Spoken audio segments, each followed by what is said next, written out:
অসাধারণ পারফরম্যান্স বাংলার তারকা ফুটবলার হামজা দেওয়ান চৌধুরীর। ক্যাপ্টেন্সির দায়িত্বে এসে নিজের পায়ে প্রথম গোলের দেখা পেলেন হামজা চৌধুরী।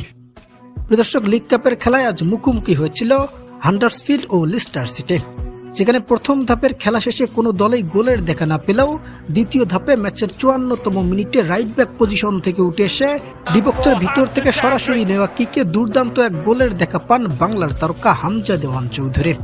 তবে পরবর্তীতে 65তম মিনিটে হামজার করা ট্যাকেলে পেনাল্টি দিয়ে বসেন ম্যাচ রেফারি, যেখানে প্রথমে লেস্টারের গোলকিপার পেনাল্টি সেভ দিলেও পরবর্তীতে আবারও সেই বল গোলে পরিণত হয়ে যায়। এছাড়াও ম্যাচের 68তম মিনিটে আরো একটা গোল করে বসে লেস্টার সিটি এবং 76তম মিনিটে আবারও এক গোলের সমতায় ফেরে প্রতিপক্ষ।